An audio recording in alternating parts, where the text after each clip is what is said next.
Hey Mac friends, it's Dana here from Macmedics again. So we helped a customer yesterday who has a legacy Mac.com account, and somehow, and we don't know how, hackers got into her account, locked all of her devices, and she's still working with Apple to get those devices that got locked unlocked with the original proof of purchase. The confusing thing is, in this age of two-factor authentication, we can't figure out how the hacker got into their account. It wasn't a reused password, so it was unique to the account.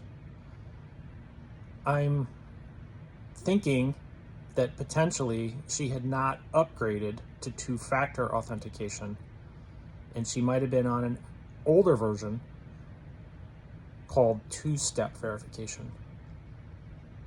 As time goes on and as devices get newer, Apple's pushing customers to go to 2FA.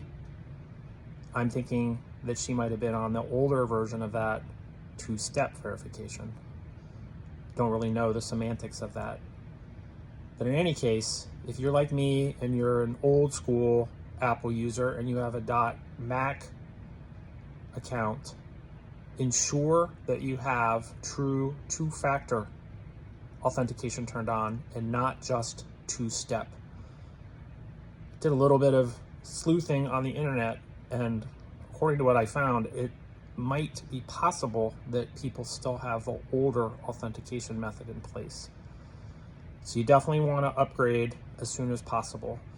There was recently a security breach that involved some Apple account information, formerly known as Apple ID information, and I don't really know much about that either.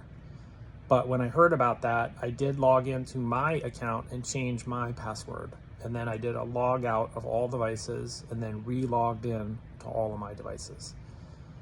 Just good password hygiene to do that once in a while anyways. Definitely keep an eye on things, and remember, you never want to reuse your iCloud Apple account password anywhere else. And all of your email accounts should all have unique passwords. It should really be 16 characters and it should be random. And then same thing for banking. You want a unique password for each financial institution. And pretty much all financial institutions now do require two-factor authentication. Make sure you have that turned on. And also, the green texts with the 6-digit code isn't super secure. So if your bank offers the option to use a pass key or a hardware device to authenticate your identity, that's probably something that you should be looking into. And Bank of America isn't the greatest in security, in my humble opinion. And my two worst banking attacks were both Bank of America customers. One was for $140,000 and one was for, I think, $70,000 or $80,000.